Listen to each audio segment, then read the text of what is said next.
नमस्कार साथियों, स्वागत है आप सभी का एनडीसी के डिजिटल प्लेटफॉर्म के ऊपर। तो आज स्कूल व्याख्याता सीरीज के अंदर अपनी जो क्लास नंबर है अपना 22 है, ठीक है। और 22वीं क्लास के अंदर आज एक नया टॉपिक शुरू हो रहा है और आज की क्लास के अंदर स्टार्ट होगा और आज की क्लास में ये जो है वो फिनिश हो जाएगा, मतलब खत्म हो जाएगा। ये जो टॉपिक है, टॉपिक का नाम है प्राकृतिक संसाधनों का प्रबंधन, ठीक है। मतलब पर्यावरण से रिलेटेड टॉपिक है और इस टॉपिक की समझ जो है वो आपको काफ़ी ज़्यादा अच्छे से है, क्योंकि ये जो पार्ट है वो पूरा का पूरा थ्योरेटिकल पार्ट, मतलब इसके अंदर कुछ भी साइंस जो है अपने अप्लाई नहीं होगी। और थ्योरेटिकल पार्ट है तो थोड़ा सा जो है बोरिंग भी हो सकता है, क्योंकि इसके अंदर अपने को थोड़ी रीडिंग ही करनी है, ठीक है। और मेन चीज़ें जो इसमें लिखी गई है, अब जैसे इसके अंदर अपने को क्या याद रखना होता है, जैसे जोधपुर के अंदर एक खेजड़ली आंदोलन हुआ था, एक चिपको आंदोलन हुआ था, तो उन आंदोलन की डेट याद रखनी है और उसके अंदर क्या खास हुआ था, कहाँ पर हुआ था, बस इतना ही याद रखना है। कुछ ज़्यादा इसके अंदर पार्ट के अंदर नहीं है, तो ज़्यादातर अपने को क्या करनी है, रीडिंग करनी है। और हो सकता है आपको इंटरेस्ट भी आए, क्योंकि जो आर्ट्स से रिलेटेड ये थोड़ा सा टॉपिक है तो इंटरेस्ट भी आपको इसमें आ सकता है। तो चलिए फिर शुरू करते हैं। देखो, प्राकृतिक संसाधनों का प्रबंधन, अब ये पूरा का पूरा जो टॉपिक है सेम टू सेम हेडिंग के साथ में जो आपके सिलेबस के अंदर है वो इस बुक के अंदर जो है दी गई है, ठीक है। तो इस बुक से ही पूरा का पूरा पार्ट उठाया गया है और क्या छोड़ा है इसके अंदर, सिर्फ और सिर्फ जो पार्ट अपना थ्योरी का पार्ट है, जैसे समझाने लायक, जैसे होता है ना कि ये प्रयोग करे, वो प्रयोग वगैरह हटा दिए हैं। और पेपर में जो प्रश्न बनने लायक है वो डायरेक्ट वैसी की वैसी लाइनें इसके अंदर यहाँ पर लिखी हुई है, ठीक है। तो इंपॉर्टेंट पार्ट जो है अपने साथ साथ में अपने को याद करते हुए चलना है। देखो, नमामि गंगे कार्यक्रम कब हुआ, तो जून 2014 में। देखो एकदम जीके की तरह है। और वैसे ये जो पार्ट है आपको दो जगह आपको जो है हेल्प करेगा, एक आपको जीके के अंदर करेगा और साथ ही साथ में साइंस के अंदर भी अगर यहाँ से प्रश्न आता है तो डायरेक्ट आपका यहाँ से पिक हो जाएगा, ठीक है। अब देखो, नमामि गंगे कार्यक्रम, तो नमामि गंगे कार्यक्रम कब हुआ,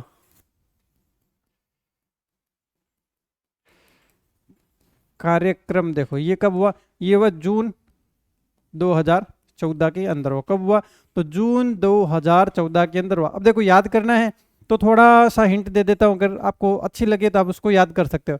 देखो जून कौन सा महीना है, छठा महीना है, ठीक है। अब देखो ये क्या है, 20 और 14, ठीक है। तो 14 और 20 कितना अंतर है, 6 अंतर है। बस इतना याद रखना है कि जब नमामि गंगे में अपने को 6 का अंतर याद रखना है, तो 20 और 14 मतलब 2014। अब 6 का अंतर है मतलब छठा महीना है, तो ये क्या हो गया, जून 2014, ठीक है। सरकार द्वारा एक प्रमुख कार्यक्रम के रूप में अनुमोदित एक एकीकृत संरक्षण मिशन है। तो क्या है ये, एक मिशन है। तो कब हुआ, जून 2014 में हुआ। याद कैसे करेंगे, 6 का अंतर है इतना याद करेंगे और नमामि गंगे कार्यक्रम का नाम है। देखो पर्यावरण को बचाने के लिए, देखो पर्यावरण को बचाने के लिए एक फॉर्मूला दिया, क्या, 5 टाइम्स आर, मतलब 5 आर का सूत्र दिया गया। उसके अंदर देखो क्या होता है कि देखो 5 आर, देखो ये सबसे ज्यादा इंपॉर्टेंट है। ये क्या दिया गया यहाँ पर, 5 आर दिया गया, मतलब 5 आर का सिद्धांत यहाँ पर दिया गया, ठीक है। अब देखो 5 आर क्या है, ये शब्द जो है इंग्लिश में याद करेंगे तो ज्यादा अच्छा रहेगा और इसको हिंदी के अंदर भी साथ साथ में ब्रैकेट में दिया गया है। देखो तो आवश्यक सुना होगा, देखो आर से रिफ्यूज मतलब मना करना, रिड्यूस कम करना, रीयूज मतलब पुनः उपयोग, रीपर्पज पुनः प्रयोजन, रिसाइकिल पुनर्चक्रण। भाई ये क्यों दिया गया, ये इसलिए दिया गया है कि प्रकृति के अंदर कुछ ऐसी चीजें हैं जो प्रकृति को नुकसान पहुंचाती है, लेकिन हमारी मजबूरी उनको यूज भी करना पड़ता है।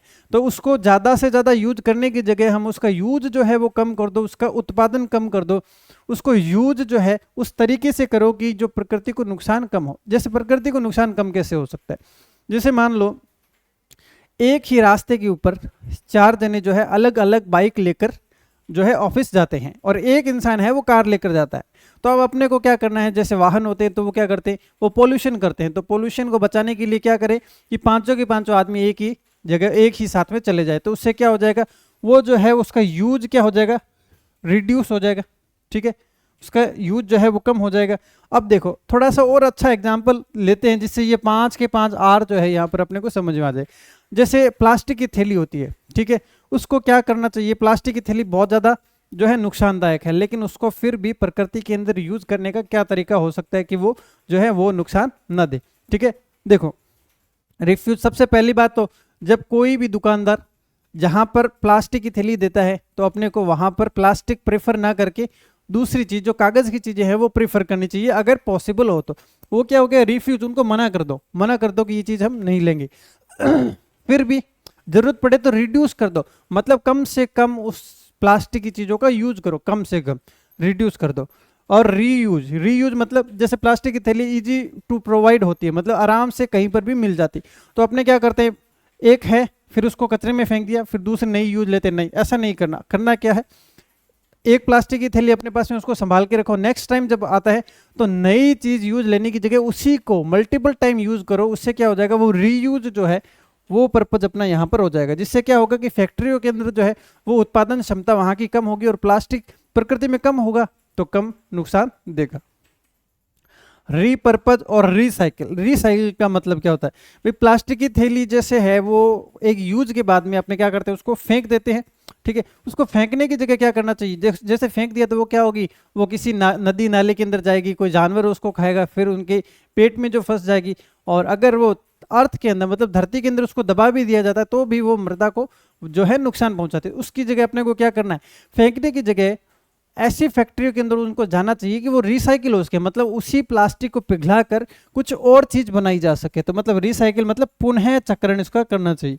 अब देखो ये 5R का मतलब आपको याद करना है। प्रश्न अगर इस एक्सरसाइज से आया तो यहां से सबसे ज्यादा जो चांस रहेगा वो यहां से प्रश्न बनने की संभावना बिल्कुल पूरी पूरी, मतलब यूं समझ लो एक प्रश्न पक्का अगर आता है इस टॉपिक से तो 80% संभावना जो है वो यहीं से जो है प्रश्न आने की रहेगी, ठीक है।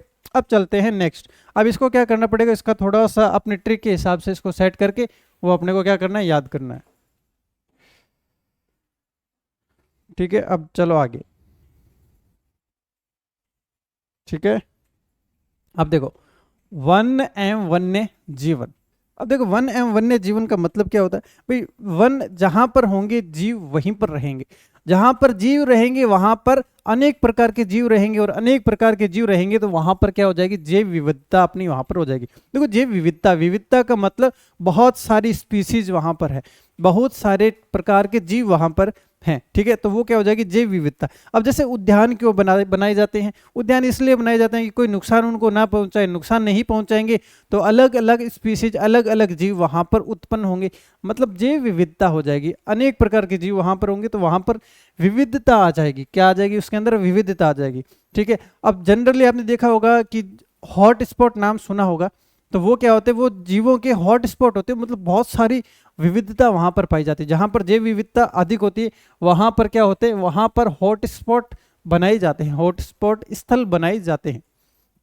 देखो वन जैव विविधता के विशिष्ट हॉट स्पॉट है, मतलब स्थल है, मतलब जैव विविधता, जैव विविधता का मतलब अनेक प्रकार के जीव पाए जा रहे हैं, कहाँ पर पाए जाएंगे, वन के अंदर पाए जाएंगे, तो वन क्या हो जाएंगे, वो हॉट स्पॉट हो जाएंगे, ठीक है, हॉट स्पॉट स्थल हो जाएंगे, मतलब विशिष्ट स्थल हो जाएंगे, ठीक है। अब देखो जैव विविधता का एक आधार उस क्षेत्र में पाई जाने वाली विभिन्न स्पीसीज की संख्या है। भाई जैव विविधता कैसे डिसाइड होगा, मान लो जैसे मरुस्थल है अपने राजस्थान, क्या वहां पर जैव विविधता हो सकती है, क्या बहुत सारे प्रकार के जीव जंतु पेड़ पौधे वहां पर हो सकते, नहीं हो सकते, क्योंकि वहां पर जब खाने पीने की चीजें ही नहीं है तो वहां पर जीव कैसे रहेंगे, वहां पर जैव विविधता कैसे आएगी, ठीक है। तो जैव विविधता के लिए विभिन्न स्पीसीज वहां पर होनी चाहिए। देखो जैव विविधता का एक आधार उस क्षेत्र में पाई जाने वाली विभिन्न स्पीसीज की संख्या, मतलब जितनी अधिक संख्या उतना बड़ा हॉटस्पॉट। परंतु जीवों के विभिन्न स्वरूप जैसे जीवाणु, कवक, फर्न, पुष्पी, पादप, सूत्रकृमि, कीट, पक्षी, ठीक है, भी महत्वपूर्ण है। मतलब कि जीवों का पाए जाने का मतलब केवल ये नहीं है कि वहां पर भेड़, चीता, बकरी, ये सब जानवर पाए जाए। अगर ये सब जानवर खाली पाए जाते हैं तो ये जब मर जाते हैं, जब मृत हो जाते हैं, तो इनको अपघटित कौन करेगा, अपघटित करने वाले जीव भी वहां पर होने चाहिए, तब ये पूरा तंत्र जो मिलाकर होता है तब वो जैव विविधता होता है। मतलब कि बड़े जानवर के साथ साथ में वहां पर क्या विभिन्न स्वरूप और होने चाहिए, जैसे जीवाणु होने चाहिए, कवक होने चाहिए, फर्न, पुष्पी। पुष्पी पादप का मतलब क्या होता है पता है भाई, पुष्पी पादप का मतलब होता है कि कुछ पेड़ पौधे ऐसे भी होते हैं, कुछ पेड़ पौधे ऐसे भी होते हैं जो जीवों का शिकार करते हैं। मतलब कि जैसे मान लो ये एक पौधा आता है, ठीक है, उसके अंदर क्या होता है कि एक ऐसी मुंह जैसी संरचना बनी होती है, जैसे ही वहां पर कोई जीव जाकर बैठता है वो धीरे धीरे बंद हो जाते हैं। मतलब कि जो उनको क्या बोलते हैं साइंस की भाषा में, वो शिकारी पादप होते हैं, मतलब शिकारी पौधे वो होते हैं, ठीक है। अब देखो सूत्रकृमि, कीट, पक्षी, ये सब क्या होते हैं, ये भी वहां पर होना बहुत महत्वपूर्ण है।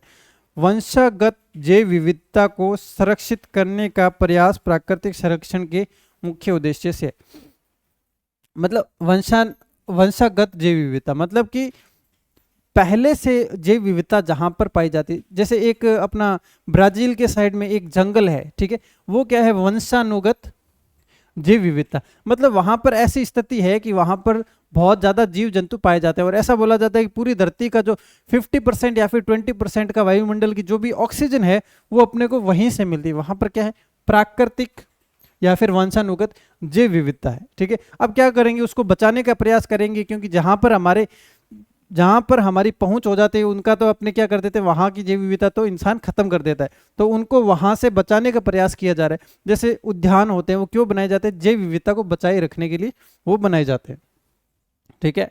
उसके बाद में स्टेक होल्डर, ठीक है। अब देखो स्टेक होल्डर या दावेदार, अब इसको अपने पढ़ते हैं, ये जो है ये इंपॉर्टेंट नहीं है, ठीक है। अब चलते हैं आगे। देखो वन के अंदर एवं इसके निकट रहने वाले लोग अपनी अनेक आवश्यकताओं के लिए वन पर निर्भर रहते हैं, मतलब जैसे पेड़ पौधे जहां पर होते हैं उसके आसपास में जो जीव जो इंसान रहते हैं वो क्या करते हैं, वो उनको खत्म करने का काम करते हैं। वो क्या करते हैं, वन दिखाई दे रहे, पेड़ दिखाई दे रहे, इसका मतलब क्या करना है, उसको तो काटना है, चाहे अपने यूज के अंदर ले ले चाहे किसी को बेच दे, ठीक है। तो वो क्या करते हैं, वो करते हैं उसको अपनी आवश्यकताओं की पूर्ति के लिए वन पर निर्भर रहते हैं। सरकार का वन विभाग जिसके पास वनों का स्वामित्व है तथा वे वनों से प्राप्त संसाधनों का नियंत्रण करते हैं, ठीक है। क्या करते हैं, वो नियंत्रण करते हैं, संसाधनों का नियंत्रण करते हैं। कौन करते हैं भाई, जैसे मान लो राजस्थान के अंदर वन विभाग के पास में, तो वन विभाग उसका नियंत्रण करेगा। अब इंडिया के आधार पर, सेंट्रल गवर्नमेंट के आधार पर जो वन होंगे उसके ऊपर सेंट्रल गवर्नमेंट जो है वो क्या करती है, संसाधनों का नियंत्रण करती है। देखो उद्योगपति जो तेंदु, ठीक है, तेंदु पत्ती का उपयोग बीड़ी बनाने से लेकर कागज मिल तक विभिन्न वन उत्पादों का उपयोग करते हैं, परंतु वे वनों के किसी भी एक क्षेत्र पर निर्भर नहीं करते, ठीक है। अब देखो यहां पर बात क्या की गई, तेंदु के पत्ते की बात की गई, ठीक है। इससे क्या बनाई जाती है, बीड़ी बनाई जाती है, क्या बनाई जाती है, बीड़ी बनाई जाती है। और तेंदु के पत्ते मतलब तेंदु के जो पौधे होते हैं, प्लांट्स होते हैं, वो कहां पर पाए जाते हैं, ये आपके जीके का क्वेश्चन है, ठीक है। ये आपके जीके का क्वेश्चन है, इसका आंसर आपको कमेंट सेक्शन में देना है, और ऑप्शन भी मैं इसके आपको बता देता हूं। धौलपुर, टोंक, भरतपुर, फोर्थ ऑप्शन है दौसा, ठीक है। तो तेंदु के पत्ते जो है राजस्थान में मुख्यतः किस जगह पर पाए जाते हैं ये अपने को बताना है, ठीक है। अब एक तेंदु का पत्ता जो होता है जिससे क्या बीड़ी बनती है, देसाई बीड़ी, ठीक है। अब इसका क्या बताना है आपको, हेडक्वार्टर मतलब कि मुख्यालय कहां पर है, ठीक है। इसका मुख्यालय कहां पर है ये भी यहाँ पर, अगर आप जीके के स्टूडेंट है तो आपको ये तो पता होगा, और ये आप कमेंट सेक्शन में जरूर बताना, ठीक है। अब देखो नेक्स्ट, वन्य जीवन एवं प्रकृति प्रेमी जो प्रकृति का संरक्षण उनकी आद्य अवस्था में करना चाहते हैं, मतलब प्रकृति प्रेमी जो है वो जो है कम मेहनत के अंदर क्या चाहते हैं, वो चाहते हैं कि कम मेहनत के अंदर जो है इनकी रक्षा कर सके। मतलब वो क्या चाहते हैं, जैसे पेड़ पौधे लगे हुए, पानी दिया और खुद को बताना चाहते हैं क्या, प्रकृति प्रेमी, ठीक है। अब देखो भारत सरकार ने, अब यहां से फिर से जो है इंपॉर्टेंट पार्ट जो है स्टार्ट होता है, ठीक है। भारत सरकार ने पिछले दिनों जीव संरक्षण हेतु अमृता देवी बिश्नोई राष्ट्रीय पुरस्कार की व्यवस्था की है। देखो अमृता देवी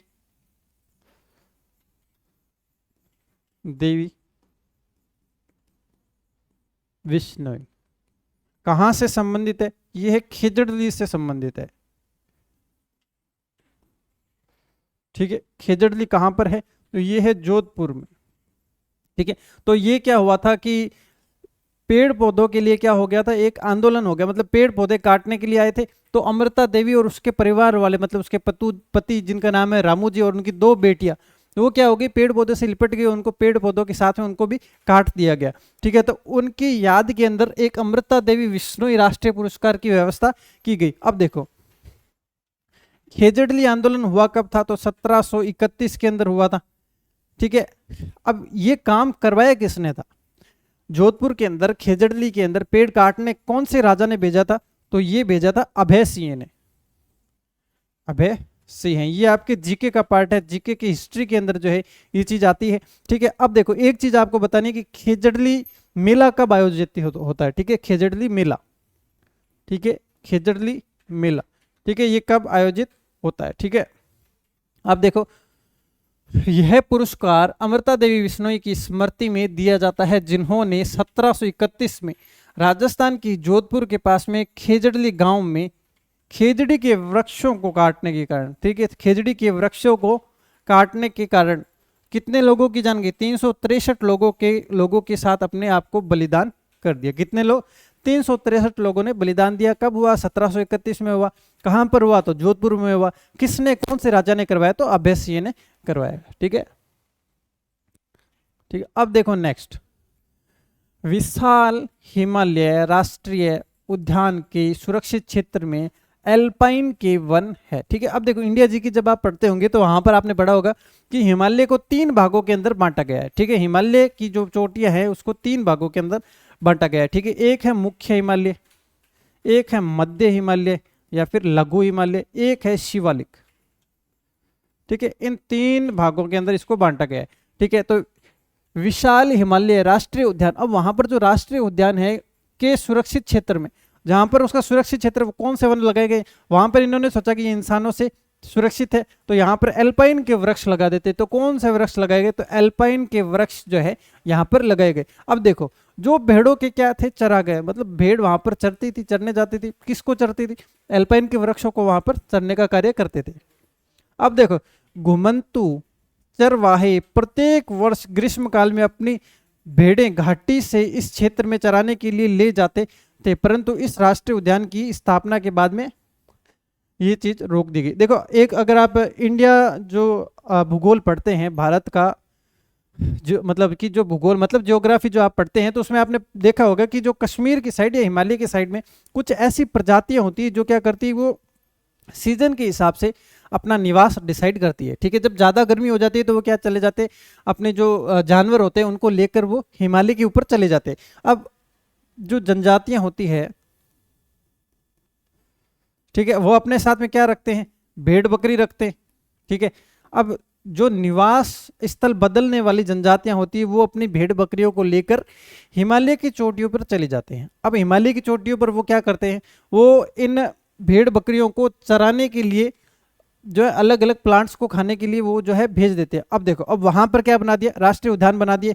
अब वो क्या हो गया, स्थापना के बाद में इस परंपरा को रोक दिया गया, मतलब अब वहां पर कोई भी जानवर जाके ऐसे पेड़ पौधे या वनस्पति को नुकसान नहीं पहुंचा सकता। ठीक है, तो यहाँ पर ये बताया कि जो राष्ट्रीय उद्यान है वो भी अपना क्या है, एक पेड़ पौधों को बचाने के लिए एक कदम उठाया गया है।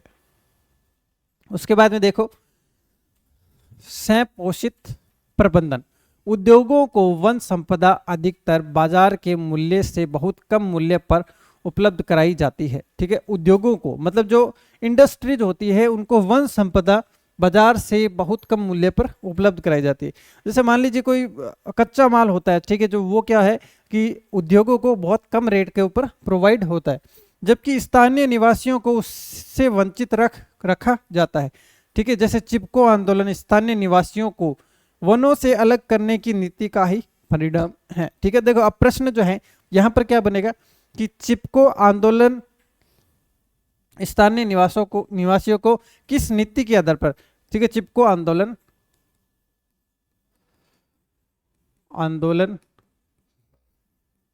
किस नीति पर आधारित है। ठीक है, तो किस नीति पर आधारित है, स्थानीय निवासियों को वनों से अलग करने की नीति। देखो प्रश्न जो आएगा ना वो इसी प्रकार का प्रश्न बन के आएगा कि पता भी नहीं चलेगा, पर्यावरण के अंदर जैसे इजी सब्जेक्ट है तो वहां से प्रश्न की बनने की संभावना जो रहती है वो भी अपने क्या रहती है, थोड़ी सी अच्छे लेवल की प्रश्न बनने की संभावना रहती है। तो अब देखो, चिपको आंदोलन स्थानीय निवासियों को वनों से अलग करने की नीति का ही परिणाम है। देखो, यह आंदोलन हिमालय की ऊंची पर्वत श्रृंखला में गढ़वाल के रेनी नामक गांव में एक घटना से 1970 के प्रारंभिक दशक में हुआ। अब देखो, ये चिपको आंदोलन के बारे में बताया जा रहा है यहाँ पर। तो चिपको आंदोलन स्थानीय निवासियों को वनों से अलग करने की नीति का परिणाम है। और उसके बाद में यह आंदोलन हिमालय की ऊंची पर्वत श्रेणी, जहां पर क्या है, गढ़वाली जो क्या होते हैं, वो दो प्रकार की जो है जातियां या दो प्रकार के धर्म जो है वो पहाड़ों में पाए जाते हैं। ठीक है, एक होते हैं कुमायूनी, ठीक है, एक होते हैं गढ़वाली। ठीक है, तो ये गढ़वाली के रेनी गांव के अंदर जो है 1970 के प्रारंभिक दशक के अंदर हुआ था। ठीक है, कौन सा, चिपको आंदोलन। उसके बाद में देखो, ये विवाद बताया गया है। यह विवाद लकड़ी के ठेकेदार एवं स्थानीय लोगों के बीच प्रारंभ हुआ। ठीक है, यह विवाद लकड़ी के ठेकेदार व स्थानीय लोगों के बीच प्रारंभ हुआ, क्योंकि गांव के समीप के वृक्ष काटने का अधिकार उसे दे दिया गया था। भाई, जो अधिकार उस ठेकेदार को दे दिया गया था, तो अब वो उसको बेचेगा जहां से उसको जो अर्निंग ज्यादा होगी। तो अर्निंग ज्यादा फैक्ट्रियों से होती थी, तो स्थानीय लोगों को वो सुविधा देने की जगह वो विवाद हो गया। ठीक है, एक निश्चित दिन ठेकेदार के आदमी वृक्ष काटने के लिए आए, जबकि वहां के निवासी पुरुष वहां नहीं थे। तो बिना किसी डर के वहां की महिलाओं ने फौरन वहां पर पहुंची तथा उन्होंने पेड़ों को अपने बाहों में भरकर, मतलब कि चिपक कर, ठेकेदार के आदमियों को वृक्ष काटने से रोका। ठीक है, वैसा ही है जैसा खेजड़ली आंदोलन है, वैसा ही है। अंततः ठेकेदार को अपना काम बंद करना पड़ा। ठीक है, ये भी देखो जस्ट एक कहानियों के जैसे है, तो ये भी थोड़ा सा इंटरेस्टिंग पार्ट ये। ठीक है, अब बढ़ते हैं अपने, अब चलते हैं थोड़ा और आगे। कोयला व पेट्रोलियम। देखो, कोयला व पेट्रोलियम, सबसे पहली बात देखो, कोयला और पेट्रोलियम ये कहां पर पाया जाता है, तो जमीन के अंदर कोयला और पेट्रोलियम पाया जाता है। ठीक है, अब कोयले की 4 प्रकार होते हैं। कोयले 4 प्रकार के होते हैं, पीट, बिटुमनी, लिग्नाइट और एंथ्रेसाइट। देखो, सबसे बढ़िया कोयला कौन सा है, सबसे बढ़िया कोयला होता है एंथ्रेसाइट।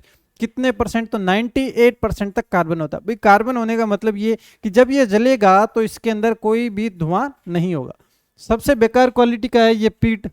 ठीक है, जब इसको जलाया जाता है तो इसके अंदर नमी अधिक होने के कारण से धुआं अधिक होता है और पॉल्यूशन यानी कि जो प्रदूषण है वो सर्वाधिक होता है। ठीक है, लिग्नाइट अपने बीकानेर के अंदर जो है पाया जाता है, और बिटुमनी जो है ये अपने लेह या लद्दाख साइड के अंदर इस ये कोयला मुख्यतः अपने पाया जाता है। ठीक है, अब देखो, जैव मात्रा से बनते हैं। कैसे बनते हैं, जैव मात्रा से बनते हैं। अब देखो, जैव मात्रा का मतलब क्या हुआ, यहाँ पर थोड़ा सा साइंस का पार्ट है, तो थोड़ा सा समझने की जरूरत है, और प्रश्न बनने की संभावना उतनी ही ज्यादा है। ठीक है, पीछे जो 80% बताया था ना, ठीक है, अब 15% चांस यहां से बनेगा। ठीक है, बाकी 5% बीच में से। ठीक है, अब देखो इसके अंदर क्या है, जैव मात्रा से बनते। जैव मात्रा से मतलब क्या हुआ, देखो जमीन के अंदर कोयला और पेट्रोलियम निकलता है। अब जमीन में कहां से आया, तो सदियों पहले क्या होता था कि जब भूकंप वगैरह आता था तो पेड़ पौधे जीव जंतु जो है वो जमीन के अंदर दब जाते थे, और उसके ऊपर अधिक भार आने के कारण से वो क्या है कि बहुत ज्यादा रिजिड, मतलब कि ठोस हो जाते थे, मतलब एकदम पत्थर जैसे वो ठोस हो जाते थे। ठीक है, उससे क्या बनता था, कोयला बनता था। अब कोयला कैसे बना, दबेंगे तो क्या पेड़ पौधे ही दबेंगे उसके अंदर, नहीं, पेड़ पौधे के अलावा वहां पर जीव जंतु भी उसके अंदर दबे हुए होते हैं। जीव जंतु दबे हुए होते हैं तो वहां पर क्या हो जाएगी, जीव जंतु मतलब कि जैव मात्रा से क्या है वो बनते हैं, जिसमें कार्बन के अतिरिक्त, भाई कोयले की बात की जा रही है, जिसने स्टार्टिंग से क्लास देखी है उसको तो यहां पर समझ में आ गया होगा कि कार्बन की मात्रा क्यों बोली गई। भाई कोयला है, कोयले के अंदर तो कार्बन की मात्रा अपने होती है। ठीक है, और मैंने आपको बताया था कि कार्बन की मात्रा कहां पर होती है, कोई भी चीज जलने के फल स्वरूप जो चीज बनती है वो अपना हमेशा ही कार्बन होता है, जलने के बाद में जो बनती है वो कार्बन है। अब कोयला क्या है, किसी न किसी चीज के जलने से बनता है, इसलिए इसके अंदर कार्बन की मात्रा होती है, हाइड्रोजन की मात्रा होती है, नाइट्रोजन, सल्फर भी इसके अंदर होते हैं। जब इन्हें जलाया जाता है, दहन किया जाता है, तो कार्बन डाइऑक्साइड, जल, नाइट्रोजन के ऑक्साइड तथा सल्फर के ऑक्साइड, देखो पहले क्या है, पहले है अपने हाइड्रोजन, नाइट्रोजन, सल्फर। जब जलाया जाएगा तो इनके क्या बन जाएंगे, ऑक्साइड बन जाएंगे, मतलब कि ऑक्सीजन से क्रिया करेंगे इसलिए ऑक्साइड बन जाएंगे। फलस्वरूप यहाँ पर देखो क्या, नाइट्रोजन डाइऑक्साइड, नाइट्रोजन की ऑक्साइड, सल्फर है तो सल्फर डाइऑक्साइड बन जाएंगे, ठीक है। और कार्बन है, देखो यहाँ पर कार्बन है तो कार्बन डाइऑक्साइड बन जाएंगे। अब उसके बाद में अब देखो अपर्याप्त वायु में जलाने पर कार्बन डाइऑक्साइड के स्थान पर कार्बन मोनोऑक्साइड बन जाती है। देखो कार्बन मोनोऑक्साइड क्या होती है, एक बहुत ही जहरीली गैस होती है जो इंसान की जान भी यहाँ पर ले सकती है, ठीक है। जब ऑक्सीजन की कमी होती है, देखो कार्बन डाइऑक्साइड क्या होता है, ये होता है CO2, ठीक है। कार्बन मोनोऑक्साइड होता है CO, ठीक है, ये एक जहरीली गैस है, ठीक है। तो देखो CO2 जब ऑक्सीजन की कमी होगी तो यहाँ पर O2 ना मिलके केवल उसको O मिल पाएगा तो क्या बन जाएगा, CO, मतलब कार्बन मोनोऑक्साइड। और पिछली क्लास में मैंने आपको बताया था मोनो का मतलब होता है एक, कार्बन मोनोऑक्साइड मतलब ऑक्साइड की मात्रा एक होगी, ठीक है। तो ये देखो ऑक्सीजन की मात्रा यहाँ पर कितनी, एक है, ठीक है। अब देखो उसके बाद में इन उत्पादों में से नाइट्रोजन एवं सल्फर के ऑक्साइड तथा कार्बन मोनोऑक्साइड विषैली गैस हैं तथा कार्बन डाइऑक्साइड एक ग्रीन हाउस गैस है, ठीक है। अब देखो ग्रीन हाउस गैसों के बारे में भी जो है अपने को नेक्स्ट क्लास के अंदर बहुत अच्छे लेवल पर, मतलब पूरा का पूरा टॉपिक है, अगला जो टॉपिक आएगा अपना उसके अंदर ग्रीन हाउस इफेक्ट जो है अपने काम करता है। देखो ग्रीन हाउस इफेक्ट के अंदर कौन कौन सी गैसें होती है, ग्रीन हाउस प्रभाव, ठीक है। अब देखो इसके अंदर सबसे ज्यादा जो गैस होती है वो कार्बन डाइऑक्साइड होती है, कितनी होती है, तो ये होती है 80% तक, ठीक है। उसके अलावा यहाँ पर SO2 होता है, ठीक है। उसके अलावा CH4 होता है और उसके अलावा जलवाष्प होता है, ठीक है। अब ये जो है ये चार गैसें अपने को याद करनी पड़ेगी क्योंकि इस टॉपिक के अंदर भी ये है, अगला टॉपिक जो आएगा उसके अंदर भी ये जो अपने वहां पर यूजफुल होगा, ठीक है। तो ग्रीन हाउस प्रभाव के अंदर कौन कौन सी गैसें, ये वाली गैसें जो है वो यूज आती है, तथा कार्बन डाइऑक्साइड एक ग्रीन हाउस गैस है, ठीक है। तो ग्रीन हाउस गैसें कौन कौन सी है वो मैंने आपको बता दिया यहाँ पर, ठीक है। तो ये जो टॉपिक था पर्यावरण से रिलेटेड बिल्कुल छोटा सा टॉपिक था, ये टॉपिक अपना कंप्लीट हो गया। अब नेक्स्ट क्लास जो आएगी वो एक फिर से इंपॉर्टेंट टॉपिक होगा और उसके बाद में इस टॉपिक के बाद में अब 2 टॉपिक और रहते हैं, मतलब कि 3 या 4 दिन की क्लास है टोटल और है। अब मिलते हैं नेक्स्ट क्लास में नेक्स्ट टॉपिक के साथ में। Thank you.